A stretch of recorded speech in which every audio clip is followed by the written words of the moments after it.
ಈ 4 ಗುಣಗಳು ನಿಮ್ಮಲ್ಲಿದ್ದರೆ ನೀವು ಹಣದ ಹಿಂದೆ ಓಡುವ ಅಗತ್ಯವಿಲ್ಲ. ನಂಬಿಕೆಯನ್ನ ಅಪ್ಪಿಕೊಳ್ಳಿ, ಆತಂಕವನ್ನು ಬಿಡಿ, ಶಾಂತಿಯಿಂದ ಕೆಲಸ ಮಾಡಿ, ದೂರು ನೀಡುವುದನ್ನು ನಿಲ್ಲಿಸಿ, ಕೃತಜ್ಞತೆಯಿಂದ ಬದುಕಿ. ನೀವು ಯಾವಾಗ ಇತರರ ಜೀವನಕ್ಕೆ ಮೌಲ್ಯವನ್ನು ನೀಡಲು ಶುರು ಮಾಡುತ್ತೀರೋ ಆಗ ಇಡೀ ಬ್ರಹ್ಮಾಂಡವೇ ನಿಮಗೆ ಸಂಪತ್ತನ್ನು ತಂದುಕೊಡಲು ಒಂದಾಗುತ್ತದೆ. ಹಣದ ಹಿಂದೆ ಓಡುವುದನ್ನು ಹಿಂದೆ ನಿಲ್ಲಿಸಿ, ಹಣವೇ ನಿಮ್ಮನ್ನು ಹುಡುಕಿಕೊಂಡು ಬರುವಂತೆ ನಿಮ್ಮ ವ್ಯಕ್ತಿತ್ವವನ್ನು ರೂಪಿಸಿಕೊಳ್ಳಿ. ನಮಸ್ಕಾರ ಸ್ನೇಹಿತರೆ, ದೇಗುಲಧಾರಿ ಚಾನೆಲ್ಗೆ ನಿಮ್ಮೆಲ್ಲರಿಗೂ ಆತ್ಮೀಯವಾದ ಸ್ವಾಗತ. ನಾವು ಶ್ರೀಮಂತರಾಗಲು ಹಗಲಿರುಳು ಕಷ್ಟಪಡ್ತೇವೆ, ಹಣವನ್ನು ಕೂಡಿಡ್ತೇವೆ. ಆದರೆ ನಿಮಗೆ ಗೊತ್ತಾ, ಹಣ ಎಂಬುದು ಕೇವಲ ನಮ್ಮ ಪರಿಶ್ರಮದಿಂದ ಸಂಪಾದಿಸುವುದಲ್ಲ, ಅದು ನಮ್ಮ ಒಳಗಿನ ಶಕ್ತಿ ಅಥವಾ ಆರಾಗೆ ಸಂಬಂಧಿಸಿದ್ದು. ವಿಶ್ವವಿಖ್ಯಾತ ಲೇಖಕ ನೆಪೋಲಿಯನ್ ಹಿಲ್ ಅವರು ಹೇಳುವಂತೆ, ನಾವು ಯಾವುದನ್ನು ಬೆನ್ನಟ್ತೀವೋ ಅದು ನಮ್ಮಿಂದ ದೂರ ಓಡುತ್ತದೆ. ಹಾಗಾದರೆ ಹಣವನ್ನು ಆಕರ್ಷಿಸುವುದು ಹೇಗೆ? ನಮ್ಮ ಆಕರ್ಷಣಾ ಶಕ್ತಿಯನ್ನು ಹೆಚ್ಚಿಸಿಕೊಳ್ಳುವುದು ಹೇಗೆ?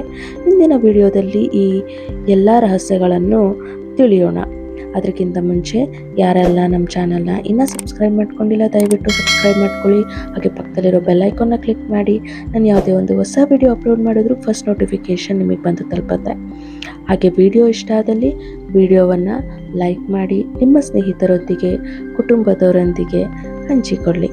ಸ್ನೇಹಿತರೆ, ನೀವು ಏನನ್ನ ಬಯಸುತ್ತೀರೋ ಅದು ನಿಮಗೆ ಸಿಗೋದಿಲ್ಲ, ಬದಲಾಗಿ ನೀವು ಯಾರಾಗಿದ್ದೀರೋ ಅದು ಮಾತ್ರ ನಿಮಗೆ ಲಭಿಸುತ್ತದೆ. ಅಂದರೆ ನಮ್ಮ ಆಲೋಚನೆಗಳು, ನಮ್ಮ ಭಾವನೆಗಳು ನಮ್ಮ ಸುತ್ತ ಒಂದು ಶಕ್ತಿಯ ವಲಯವನ್ನು ಸೃಷ್ಟಿಸುತ್ತದೆ.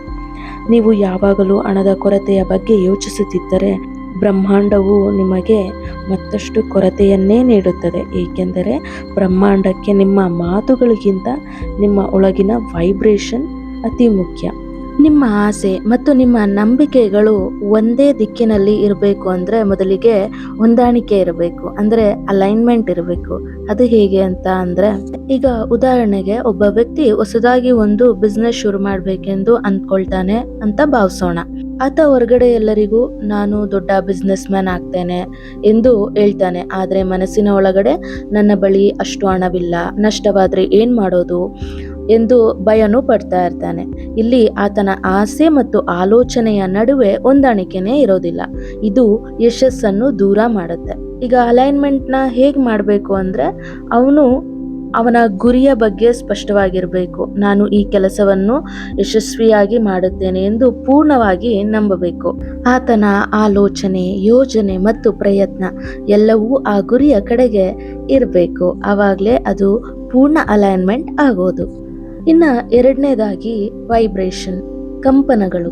ವಿಜ್ಞಾನದ ಪ್ರಕಾರ ಪ್ರತಿಯೊಂದು ವಸ್ತುವು ಒಂದು ನಿರ್ದಿಷ್ಟ ಶಕ್ತಿಯ ಕಂಪನವನ್ನು ಹೊಂದಿರುತ್ತೆ.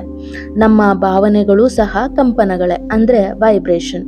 ನೀವು ಸಂತೋಷ, ಕೃತಜ್ಞತೆ ಅಥವಾ ಉತ್ಸಾಹದಲ್ಲಿದ್ದಾಗ ನಿಮ್ಮ ವೈಬ್ರೇಷನ್ ಹೆಚ್ಚಾಗಿರುತ್ತೆ. ಅದೇ ನೀವು ಭಯ, ಆತಂಕ ಅಥವಾ ಬೇಸರದಲ್ಲಿದ್ದಾಗ ವೈಬ್ರೇಷನ್ ಲೋ ಆಗಿರುತ್ತೆ. ಸಮಾನ ವೈಬ್ರೇಷನ್ ಇರುವ ವಸ್ತುಗಳು ಪರಸ್ಪರ ಆಕರ್ಷಿಸುತ್ತವೆ. ಉದಾಹರಣೆಗೆ ಹೇಳಬೇಕು ಅಂದರೆ, ಈಗ ಒಬ್ಬ ವ್ಯಕ್ತಿ ಪ್ರತಿದಿನ ಬೆಳಗ್ಗೆ ಎದ್ದಾಗ ತನ್ನ ಬಿಸ್ನೆಸ್ ಈಗಾಗಲೇ ಯಶಸ್ವಿಯಾಗಿದೆ ಎಂದು ಭಾವಿಸಿ ಸಂಭ್ರಮಿಸುತ್ತಾನೆ. ಅದು ಹೈ ವೈಬ್ರೇಷನ್. ಈ ಧನಾತ್ಮಕ ಶಕ್ತಿಯು ಆತನಿಗೆ ಹೊಸ ಅವಕಾಶಗಳನ್ನು, ಸರಿಯಾದ ವ್ಯಕ್ತಿಗಳನ್ನು ಮತ್ತು ಸಂಪತ್ತನ್ನು ಆಕರ್ಷಿಸಲು ಸಹ ಸಹಾಯ ಮಾಡುತ್ತದೆ. ಅಂದರೆ ನೀವು ರೇಡಿಯೋ ಕೇಳಬೇಕಾದ್ರೆ ನಿರ್ದಿಷ್ಟ ಫ್ರೀಕ್ವೆನ್ಸಿಗೆ ಟ್ಯೂನ್ ಮಾಡಬೇಕಲ್ವೇ?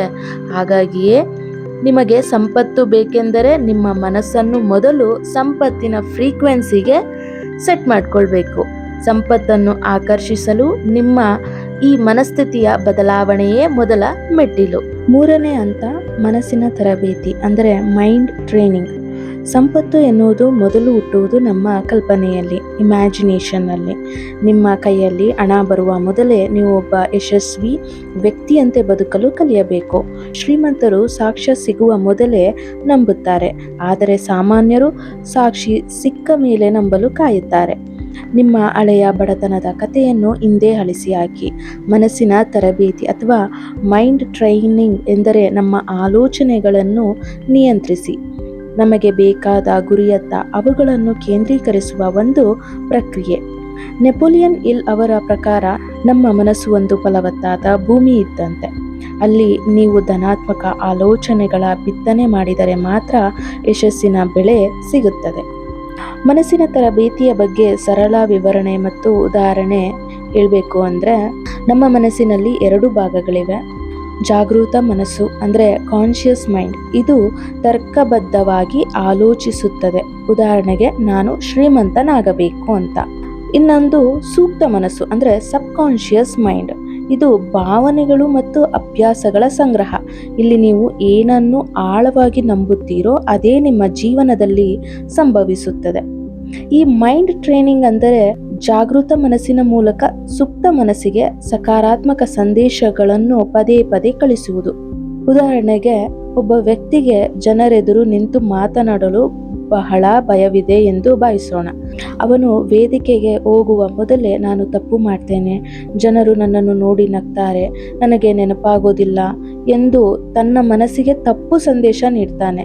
ಇದರಿಂದ ಸೂಕ್ತ ಮನಸ್ಸು ಭಯವನ್ನು ಸೃಷ್ಟಿಸುತ್ತದೆ ಮತ್ತು ಆತ ನಿಜವಾಗಿಯೂ ವೇದಿಕೆಯ ಮೇಲೆ ನಡುಗುತ್ತಾನೆ. ತನ್ನ ಮನಸ್ಸನ್ನು ತರಬೇತಿಗೊಳಿಸೋದ್ರಿಂದ ಏನೇನಾಗುತ್ತೆ ಅಂದರೆ, ಮೊದಲಿಗೆ ವಿಜುವಲೈಸೇಷನ್, ಕಣ್ಣು ಮುಚ್ಚಿ ತಾನು ವೇದಿಕೆಯ ಮೇಲೆ ಬಹಳ ಆತ್ಮವಿಶ್ವಾಸದಿಂದ ಮಾತನಾಡುತ್ತಿರುವುದನ್ನು ಮತ್ತು ಜನರು ಚಪ್ಪಾಳೆ ತಟ್ಟುತ್ತಿರುವುದನ್ನು ಪ್ರತಿದಿನ 5 ನಿಮಿಷ ಕಲ್ಪಿಸಿಕೊಳ್ಳಬೇಕು. ಇನ್ನೊಂದು ಅಫರ್ಮೇಷನ್ ಅಂದರೆ, ಪ್ರತಿದಿನ ಬೆಳಗ್ಗೆ ನಾನು ಒಬ್ಬ ಅದ್ಭುತ ಭಾಷಣಗಾರ, ನನ್ನ ಮಾತುಗಳು ಜನರಿಗೆ ಇಷ್ಟವಾಗುತ್ತವೆ ಎಂದು ತನಗೆ ತಾನು ಹೇಳಿಕೊಳ್ಳಬೇಕು.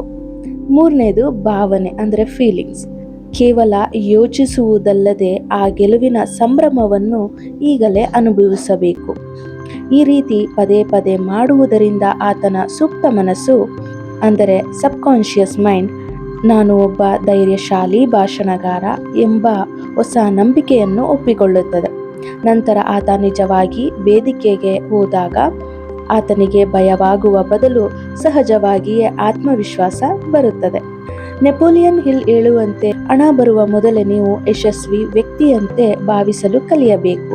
ಅಂದರೆ ನಿಮ್ಮ ಬ್ಯಾಂಕ್ ಬ್ಯಾಲೆನ್ಸ್ ಹೆಚ್ಚಾಗುವ ಮೊದಲೇ ನಿಮ್ಮ ಮನಸ್ಸಿನ ಬ್ಯಾಲೆನ್ಸ್ ಅಂದರೆ ಆತ್ಮವಿಶ್ವಾಸ ಮತ್ತು ಸಮೃದ್ಧಿಯ ಭಾವನೆ ಹೆಚ್ಚಿರಬೇಕು. ಇದನ್ನೇ ಮನಸ್ಸಿನ ತರಬೇತಿ ಎನ್ನಲಾಗುತ್ತದೆ.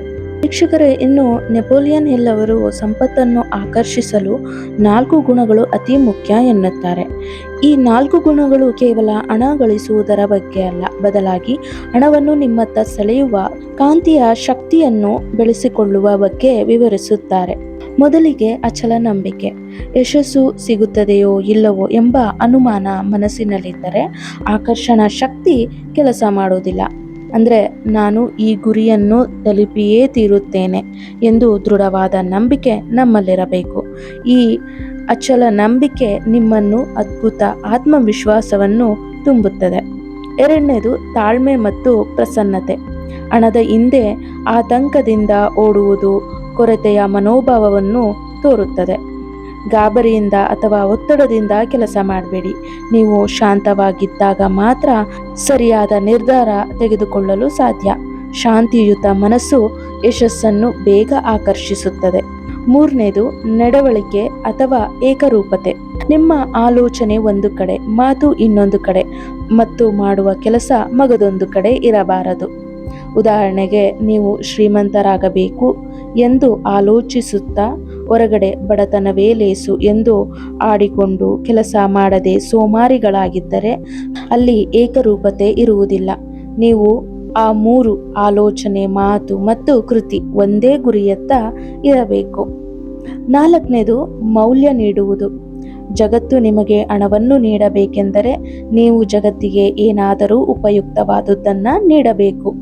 ಅಂದರೆ ನೀವು ಇತರರ ಜೀವನದಲ್ಲಿ ಎಷ್ಟು ಸಕಾರಾತ್ಮಕ ಬದಲಾವಣೆ ತರುತ್ತೀರೋ ಅಥವಾ ಎಷ್ಟು ಜನರಿಗೆ ಸಹಾಯ ಮಾಡುತ್ತೀರೋ ಅಷ್ಟೇ ವೇಗವಾಗಿ ಸಂಪತ್ತು ನಿಮ್ಮನ್ನು ಹುಡುಕಿಕೊಂಡು ಬರುತ್ತದೆ.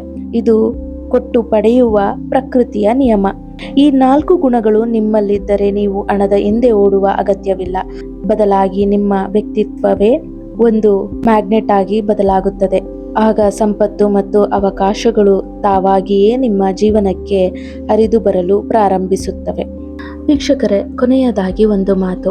ಸಂಪತ್ತು ಎನ್ನುವುದು ಕೇವಲ ನಿಮ್ಮ ಬ್ಯಾಂಕ್ ಖಾತೆಯಲ್ಲಿರುವ ಬ್ಯಾಲೆನ್ಸ್ ಅಲ್ಲ, ಅದು ನಿಮ್ಮ ಒಳಗಿನ ವ್ಯಕ್ತಿತ್ವದ ಪ್ರತಿಬಿಂಬ. ನೀವು ಹೊರಗಿನ ಜಗತ್ತನ್ನು ಬದಲಾಯಿಸಲು ಪ್ರಯತ್ನಿಸುವ ಮೊದಲು ನಿಮ್ಮ ಒಳಗಿನ ಶಕ್ತಿ ವಲಯವನ್ನು ಬದಲಾಯಿಸಿಕೊಳ್ಳಿ. ಮೊದಲಿಗೆ ಅನುಮಾನವನ್ನು ಬಿಡಿ, ನಂಬಿಕೆಯನ್ನ ಅಪ್ಪಿಕೊಳ್ಳಿ, ಆತಂಕವನ್ನು ಬಿಡಿ, ಶಾಂತಿಯಿಂದ ಕೆಲಸ ಮಾಡಿ, ದೂರು ನೀಡುವುದನ್ನು ನಿಲ್ಲಿಸಿ, ಕೃತಜ್ಞತೆಯಿಂದ ಬದುಕಿ. ನೀವು ಯಾವಾಗ ಇತರರ ಜೀವನಕ್ಕೆ ಮೌಲ್ಯವನ್ನು ನೀಡಲು ಶುರು ಮಾಡುತ್ತೀರೋ ಆಗ ಇಡೀ ಬ್ರಹ್ಮಾಂಡವೇ ನಿಮಗೆ ಸಂಪತ್ತನ್ನು ತಂದುಕೊಡಲು ಒಂದಾಗುತ್ತದೆ. ಹಣದ ಹಿಂದೆ ಓಡುವುದನ್ನು ಹಿಂದೆ ನಿಲ್ಲಿಸಿ, ಹಣವೇ ನಿಮ್ಮನ್ನು ಹುಡುಕಿಕೊಂಡು ಬರುವಂತೆ ನಿಮ್ಮ ವ್ಯಕ್ತಿತ್ವವನ್ನು ರೂಪಿಸಿಕೊಳ್ಳಿ. ನಿಮ್ಮ ಆಲೋಚನೆ ಬದಲಾದರೆ ನಿಮ್ಮ ಜೀವನ ಬದಲಾಗುತ್ತದೆ. ವೀಕ್ಷಕರೇ, ಈ ಮಾಹಿತಿ ನಿಮಗೆ ಇಷ್ಟವಾದಲ್ಲಿ ವಿಡಿಯೋವನ್ನು ಲೈಕ್ ಮಾಡಿ, ಹಾಗೆ ನಿಮ್ಮ ಪ್ರೀತಿ ಪಾತ್ರರೊಂದಿಗೆ ವಿಡಿಯೋವನ್ನು ಹಂಚಿಕೊಳ್ಳಿ. ಇಂತಹ ಅದ್ಭುತ ಜೀವನ ಪಾಠಗಳಿಗಾಗಿ ಈಗಲೇ ನಮ್ಮ ದೇಗುಲ ದಾರಿ ಚಾನಲನ್ನು ಸಬ್ಸ್ಕ್ರೈಬ್ ಮಾಡಲು ಮರೆಯಬೇಡಿ. ಮುಂದಿನ ಬಾರಿ ಮತ್ತೊಂದು ವಿಷಯದೊಂದಿಗೆ ನಿಮ್ಮನ್ನು ಭೇಟಿಯಾಗ್ತೀನಿ. ಅಲ್ಲಿಯವರೆಗೂ ಧನ್ಯವಾದಗಳು. ಶುಭವಾಗಲಿ.